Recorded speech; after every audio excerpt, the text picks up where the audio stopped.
सलीम वास्तव साहब ने सलीम भाई सलीम अहमद जी और सलीम भाई Ladies and gentlemen, are you ready?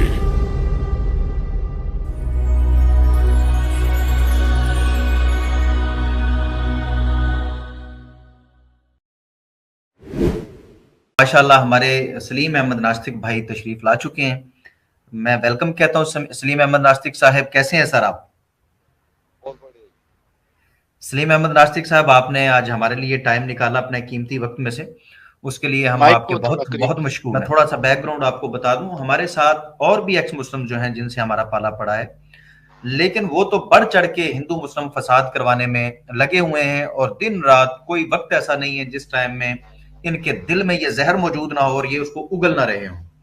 और उसके जो नताइज निकल रहे हैं, फिर खुसूसन देखा गया है जो हमारी इंफॉर्मेशन हैं, अब मैं समझता हूँ बड़ी बदकिस्मती ये है कि हुकूमत ने कानून तो बनाया हुआ मुल्क के अंदर कि आप ब्लास्फेमी नहीं कर सकते, एक दूसरे के मज़हब पे आप इस तरीके से कीचड़ नहीं उछाल सकते, लेकिन उसके बावजूद इंडिया के अंदर ये काम सरकार की नाक के नीचे हो रहा है और सरकार होश के नाखून नहीं ले रही, बल्कि बड़े नाखुशगवार सरकार के जरिए ही हो रहा है। नाक के नीचे तो गलत शब्द है, सरकार के जरिए ही हो रहा है। सरकार के जरिए ही हो रहा है। नाक के नीचे तो गलत शब्द है, सरकार के जरिए ही हो रहा है। खुल के बोलने वाला आदमी हूँ मैं, किसी से बिल्कुल नहीं दबता ना मैं डरता।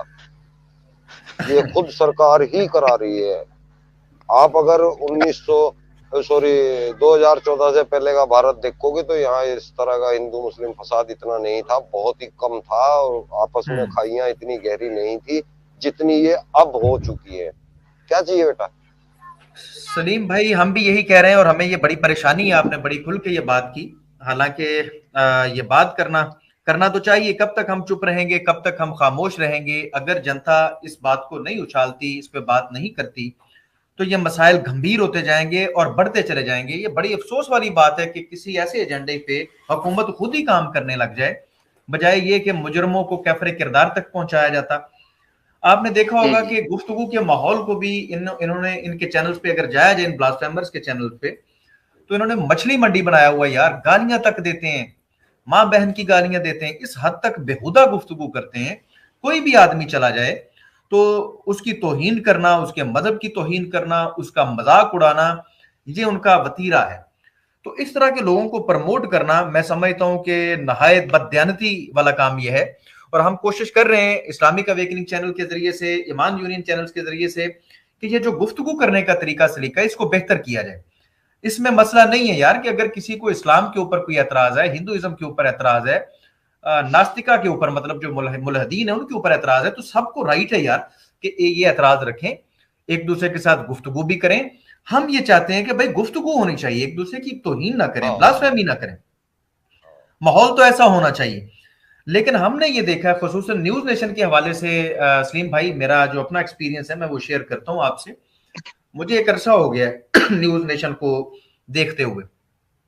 न्यूज नेशन के ऊपर जो प्रोग्राम होते हैं, मैक्सिमम कोई प्रोग्राम ऐसा नहीं है कि जिस प्रोग्राम के अंदर जिस एक्स मुस्लिम को बिठाया जाता है उससे गलत आयत कोट ना करवाई जाती है।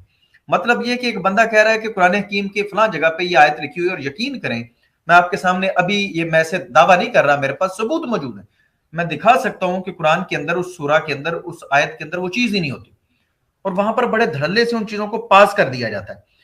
तो ये रवैया देख के न्यूज नेशन का हमने सोचा, इस्लामिक अवेकनिंग टीम ने ये फैसला किया कि यार हमें ये बताना चाहिए। फिर हमने देखा, मजीद खबरें इकट्ठी की, तो हमें पता चला कि ये खास एजेंडे पे काम कर रहे हैं जिसका मकसद ही हिंदू मुस्लिम फसाद करवाना है। हमारे पास ये खबरें थी, फिर हमने देखा कि इस्लाम के बारे में ये क्या सवाल उठाते हैं, तो इस्लाम के बारे में भी वहां पर जो चीजें रखी जाती हैं उनको यार बड़ा ही गलत तरीके से पेश किया जाता है, वैसी बात ही नहीं होती। फिर ये भी देखने में आया कि वो क्लिप्स काट काट के जो हैं वो लोगों के लगाते हैं वहां पर। तो मैं आपसे जानना चाहूंगा कि ये जो प्रोग्राम आपने किया न्यूज नेशन पे, उस प्रोग्राम के लिए आपने राब्ता किया था न्यूज नेशन वालों से कि आप भी कोई प्रोग्राम करना चाहते हैं? नहीं, एक्चुअली वहाँ मेरा नाम सजेस्ट हुआ था किसी के जरिए, और फिर मेरे पास अनिल यादव जी की कॉल आई थी और फिर मैंने उनको बताया था, मगर मेरे पास सुदर्शन से भी कॉल आई हुई है, तो मैंने उनको बताया कि मेरे पास सुदर्शन से भी कॉल आई हुई है और कल या शायद परसों वहां पे होगा। तो वो उन्होंने इतनी जल्दी की कि नहीं कल आप हमारा कर लो। मैं ठीक है कर लेते हैं। तो कल अगले दिन उनके पास मेरा हो गया। अब एक्चुअली क्या होता है कि जब हम किसी आलिम से बात करने जाते हैं तो हम अपने कुछ पॉइंट तैयार करके जाते हैं, या तो याद करके जाते हैं या उनको लिख लेते हैं किसी भी तरह से। तो मैं भी अपना एक फर्रा पूरा पेज का लिख के लेके गया था रेडी करके कि मैंने ये सवाल करने हैं, इस पे मौलाना ने ये जवाब देना है, तो मैंने फिर वापस पलट में ये कोट करना है। मैं अपनी पूरी तैयारी करके गया था एथिज्म के लिहाज से। अब जब मैं वहां जाता हूं तो पहले ऑफिस में बिठाया जाता है, वहां अनिल यादव जी मुझे मिलते हैं, वहां चाय पानी होती है हमारी। चाय पानी के बाद वो थोड़ा सा मुझसे जानकारी लेते हैं, मैं दे देता हूँ। उसके बाद मुझे डायरेक्ट स्टूडियो में बैठा दिया जाता है, वहां पे कुर्सी के ऊपर सामने कैमरे वगैरह लगे हुए हैं। तब पिनाज मैडम आती हैं और आते ही वो पहले मुझसे मुखातिब होती हैं और बोलती हैं, सलीम जी आज जो हमारा टॉपिक है वो है लव जिहाद। मैंने कहा जी फिर क्या करना लव जिहाद का? बोले आपने हमें कुरान से या हदीस से ऐसी कुछ आयतें या रेफरेंस देने हैं निकाल के जहां पे लव जिहाद का कोई जिक्र हो। आपने हमें कुरान से या हदीस से ऐसी कुछ आयतें या रेफरेंस देने हैं निकाल के जहां पे लव जिहाद का कोई जिक्र हो। मैंने कहा गुरु यार ऐसा तो कोई कुरान के अंदर ऐसा तो कोई है नहीं है लव जिहाद, तो ये तो बाहर की बातें हैं, इसका तो इस्लाम के अंदर तो कोई मायने ही नहीं है ही नहीं है ऐसा कोई जिक्र। तो ये तो एक सवाब का काम बताया गया कि अगर हम किसी का धर्म परिवर्तन कराते हैं, इस्लाम में उसको मुसलमान बनाते हैं, तो उसको एक अजर मिलेगा, उसका एक सवाब है। ये कहीं अच्छा सलीम जी, कहीं उन्होंने आपसे ये तो नहीं कहा, सलीम जी कहीं उन्होंने जब आपने ये जवाब दिया कि इस्लाम के अंदर ये लव जहाद वाली बात नहीं है और वो चाह रही थी कि इसके ऊपर रेफरेंस दें, तो उन्होंने आपसे ये नहीं कहा कि कहीं से घुमा फिर आके कर दें बात, कोई बात नहीं संभाल लेंगे, ये हुआ था। दे दें कोई रेफरेंस लव जहाद पे? क्या ये बात नहीं संभालेंगे, दे दें कोई रेफरेंस लव जहाद पे? क्या ये ऐसा ही हुआ था। उन्होंने कहा था कि नहीं कोई धर्म परिवर्तन की उस पे हो रहा हो कुछ। तो मैंने कहा हाँ धर्म परिवर्तन के बारे में है, काफी आयतें हैं, उनमें से मैं कुछ कोट कर दूंगा। तो बाकी मैं तो तैयारी किसी और बात की लेके आया था, आप इस मुद्दे पे मेरी बातचीत कराओ मौलाना से और फिर देखते हैं बातचीत। तो बोली नहीं हमारा मैटर ही यही है, आज हमारा मैटर ही है। मैं यार मेरा मूड ऑफ हो गया, लेकिन मैं जब पहुंच ही गया स्टूडियो में कैमरे के सामने, मैं कहा चलो इस टाइम को तो पूरा कर ही देते हैं। तो वो मैंने अपनी इच्छा से नहीं किया, मजबूरी में किया। अच्छा ठीक है। अच्छा सलीम साहब, इन्हें क्या जरूरत पेश आ गई कि ये आपको ढूंढ के इन्होंने आपका नाम सजेस्ट किया न्यूज नेशन वालों ने, क्योंकि आपने बताया कि इन्होंने आपको, ये सभी को ऐसे को ढूंढते हैं जो इस्लाम के खिलाफ बोलता हो, थोड़ी इस्लाम की जानकारी रखता हो और वो इस्लाम के खिलाफ बोलता हो, ऐसे हर आदमी को ये ढूंढने की कोशिश करते हैं। इससे इनका क्या मकसद है, क्या करना चाह रहे हैं? जैसे आप बता रहे हैं कि कह रहे थे कहीं से ढूंढ लो, कोई ऐसी आयत को वहां पे ला लो। जी ये मुसलमानों के खिलाफ एक खाई तैयार कर रहे हैं हिंदुओं के मन में। और आज का हिंदू ऐसा नहीं था जैसा कि आज हो चुका है। पहले हिंदू बहुत बढ़िया आदमी होते थे, उनके मन में कोई नफरत नहीं होती थी, लेकिन आज का हिंदू जो है अंदर ही अंदर मुस्लिमों से बहुत नफरत मन में आ चुकी है। और ये बीज बोया जा रहा है ऐसे ऐसे चैनलों की वजह से, ये बीज बोया जा रहा है ऐसे ऐसे चैनलों की वजह से, ऐसे ऐसे लोगों की वजह से जो एक्स मुस्लिम इंसानियत के देवता बन के आते हैं ना, ये साले इनकी बहन की टांग मारो, ये इंसानियत के देवता बनते हैं। अबे मुसलमान क्या इंसान नहीं होते क्या मुसलमान? तुम उनके साथ में इस तरह से बर्ताव करते हो, उनको इस तरह मानता हूँ कुछ लोग गलत हैं, हर मुआशरे में गलत है, खाली मुसलमान के अंदर ही नहीं है, हिंदुओं में भी गलत है। तो उनको लेके हमें पूरे मुआशरे को गलत साबित नहीं करना चाहिए। जी अब वेरी राइट, वेरी राइट। अच्छा ठीक हो गया। सलीम अहमद नास्तिक साहब, जैसा कि आपने बताया, बड़ी जबरदस्त बात बताई कि उन्होंने कहा है कि कोई कोशिश कर लें यार, कोई थोड़ी बहुत कोई निकाल लें इस टॉपिक पे बात, कोई खड़ लें, बना लें, पेश कर दें। तो उसके बाद क्या इन्होंने ये भी आपसे कहा था कि अगर आप प्रोग्राम करते हैं तो कोई आपको पैसे पूसे भी दिए जाएंगे, या बस कहते हैं फ्री में कर दें प्रोग्राम?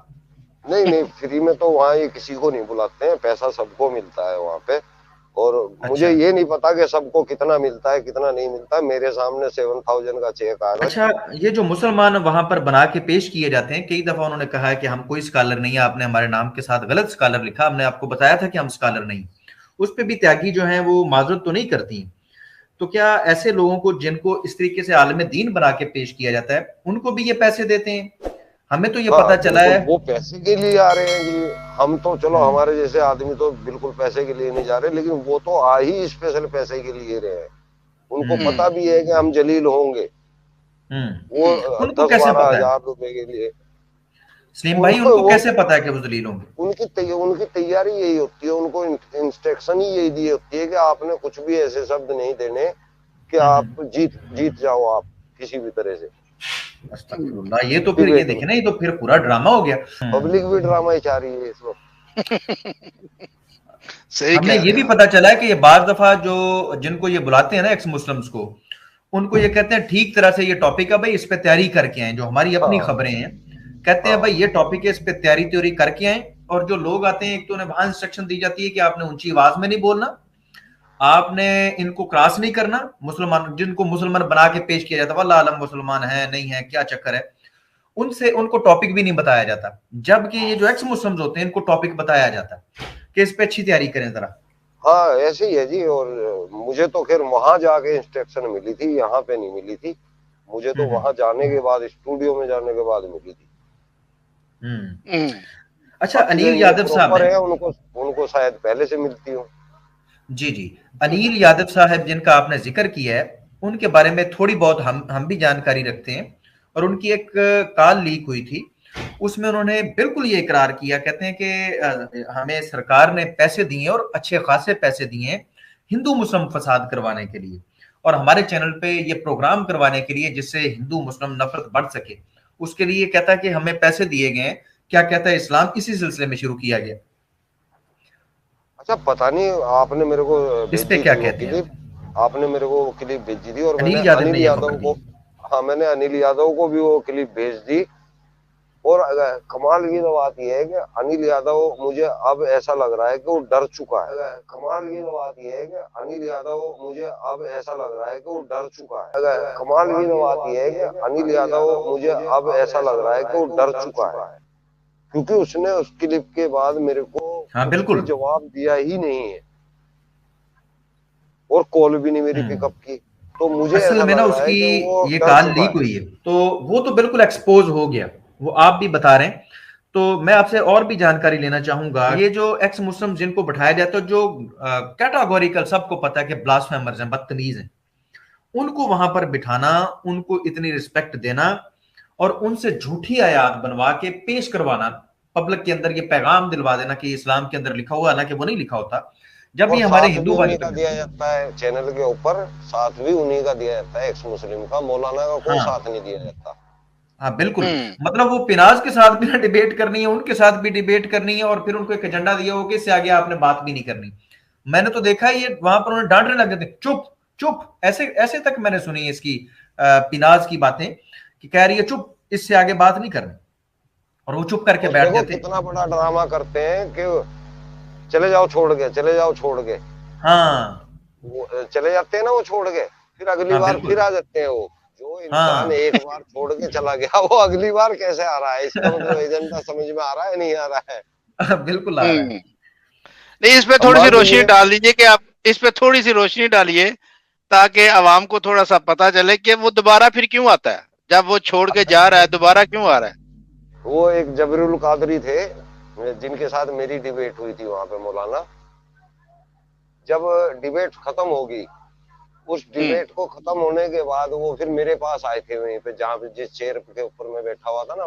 तो जिस चेयर में, चूंकि अलग अलग रूम में होते हैं ना, वो अलग रूम में होते हैं मौलाना, मैं अलग रूम में होता हूँ। पिनाज जो है वो थोड़ा डिफरेंस में अलग होती है, कैमरे अलग अलग लगे हुए होते हैं।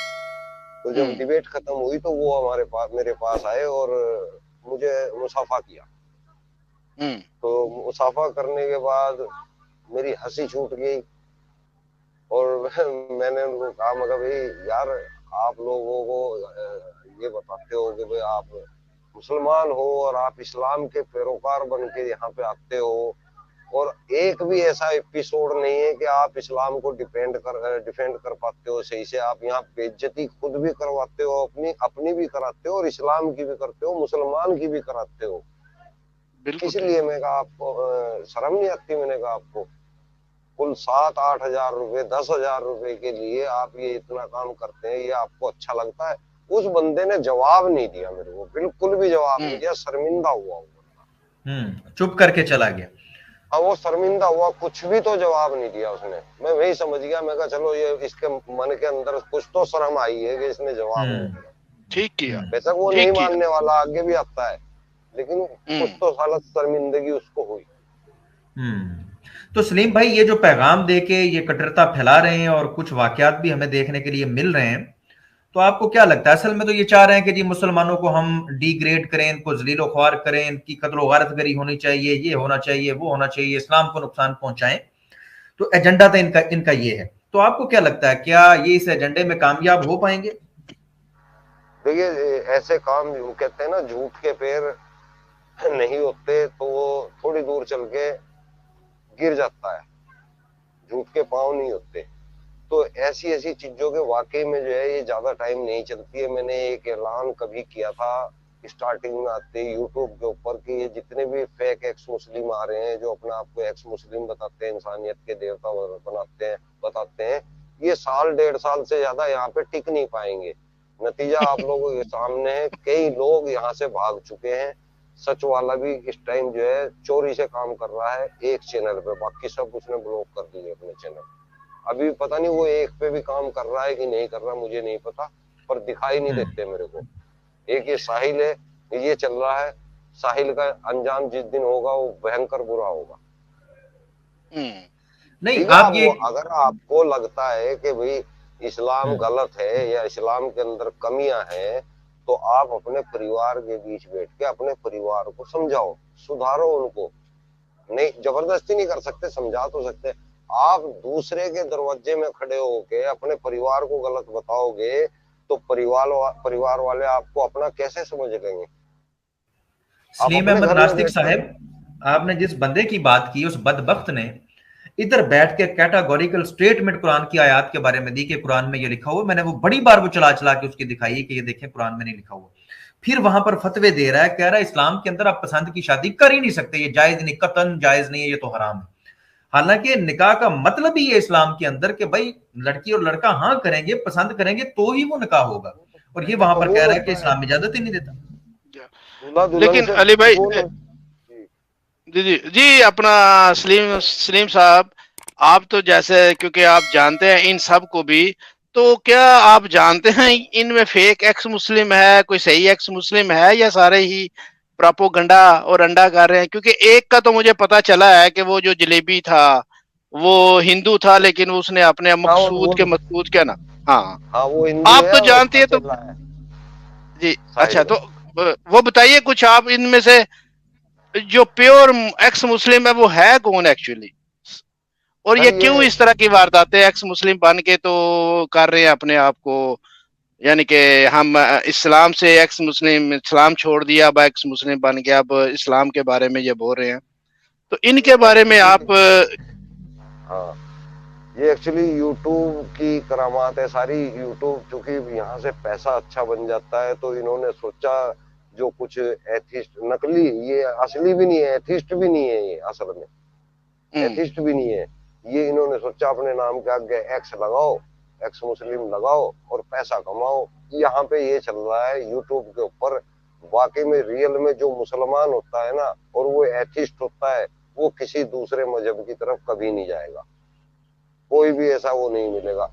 अब ये अगर समीर को आप कहते हैं कि वो चला गया, वो सब पैसे की माया है, पैसा कमाने का चक्कर है, इसलिए गया है।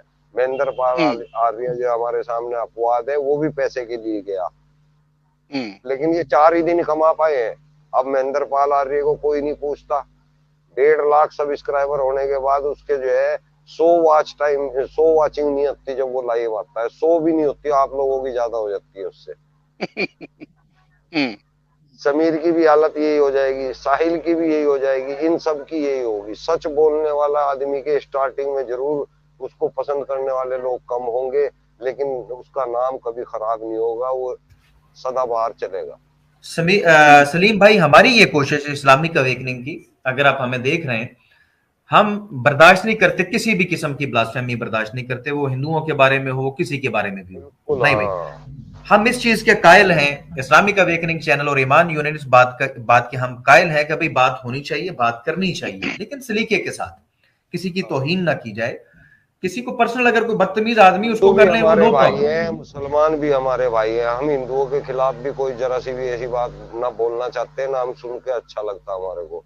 कोई मुसलमान के बारे में ऐसे शब्द बोल ले तो हमें बिल्कुल भी, मुसलमान तो हमारा परिवार है ही। मैं तो खुल के कहता हूँ, मेरी माँ है, मेरे भाई है, मेरी बहन है, मेरी बेटी है, मेरे बच्चे हैं, मेरे चाचा ताऊ पुप्पा नाना। मुसलमान कौन है? यही तो है ना? तो अच्छा मैं उनके बारे सलीम में भाई, बुरा कैसे? जी नहीं कह सकते। सलीम भाई, आपने एक लंबा अरसा इस्लाम के अंदर गुजारा है, तो कहीं पर आपने कोई ये तालीमात आपको किसी ने दी हो कि भाई हमने हिंदुओं को काट देना है, और इस्लाम ये कहता नहीं है और नहीं ये नहीं, कहता है कि हमने ये ऐसा काट कहीं देना पे है। भी नहीं होता है, ऐसा कहीं पे भी नहीं होता है। हो सकता है आपके पाकिस्तान में होता हो, हमारे इंडिया में ऐसा अल्लाह नहीं माफ करे, है। पाकिस्तान में भी नहीं होता क्योंकि ये है ही नहीं वहां यार। का बर्दाश्त नहीं है ना मेरे को। तो यार ये जी क्या सलीम, हमारे, जी जी जी सलीम भाई, जैसा कि आपने अभी रिपोर्ट्स भी बाहर आ रही हैं कि इन एक्स मुस्लिम के पीछे जो हैं वो कोई पीछे कोई चंगी तगड़ी पार्टी खड़ी है, तो क्या ये बात सच है? हाँ हाँ हाँ, ये इनको बहुत सपोर्ट पार्टियां करने खड़ी वाला? है। हाँ, ये नीरज फटरी, कुछ ऐसे ऐसे लोग यहाँ पे है जो इनको सपोर्ट करते हैं। हाँ, ये नीरज फटरी, कुछ ऐसे ऐसे लोग यहाँ पे है जो इनको सपोर्ट करते हैं। और फिर उनके साथ ये बेचारे हमारे जो हिंदू भाई है, जो दिमाग से सोचते ही नहीं है, वो भी इनके पीछे चल देते हैं कि वो साला मुसलमान लोग बुराई कर रहा है भाई, आ जाओ इस बंदे को सपोर्ट करो।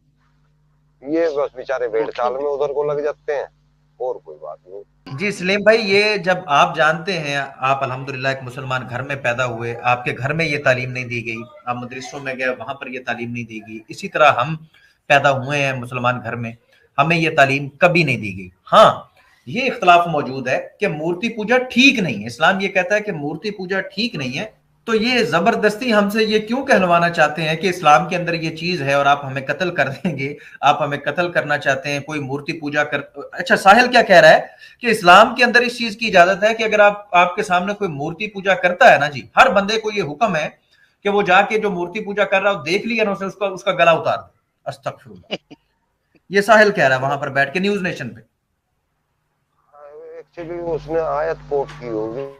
नहीं, उसने आयत नहीं कोट की, उसने त्यागी साहबा ने पूछा और उसने कह दिया कि हाँ ऐसा ही है, इस्लाम कहता है कि भाई मूर्ति पूजा कोई कर रहा है उसको देख लो तो कत्ल कर दो। अब कोई भी आयत ऐसी नहीं है जहां पर लिखा जो मूर्ति पूजा कर रहा हो उसको कत्ल कर दो, कहीं पर भी नहीं लिखा। पता क्या, एक्चुअली ऐसा हुआ है ना कि मूर्तियों के सर कलम किए गए थे। आपने भी ये तो सारी जानकारी आपको होगी, ऐसी ऐसी आयतें कोट कर दी हो उसने। नहीं, आयत ऐसी कहीं पर भी नहीं है कि मूर्ति पूजा जो कर रहा है कोई आयत उसकी नहीं, आप गर्दन उतार दो। और हाँ, मूर्ति ऐसा पूजा, ऐसा कुछ नहीं है। हाँ, मूर्ति पूजा की वजह मूर्तियों से को किसी को तोड़ने की कत्ल बात करने करो। का कहीं पर नहीं कहा। मूर्तियों को तोड़ने की बात भी एक दफा हुई और उसके बाद नहीं हुई, यानी कि लोगों के सामने एक कैटेगोरिकल पैगाम रखा गया कि ये कुछ नहीं कर सकती हैं, जिनसे आप डरते हैं कि पता नहीं ये कर देंगी, हमने इनकी पूजा ना की तो ये कर देंगी।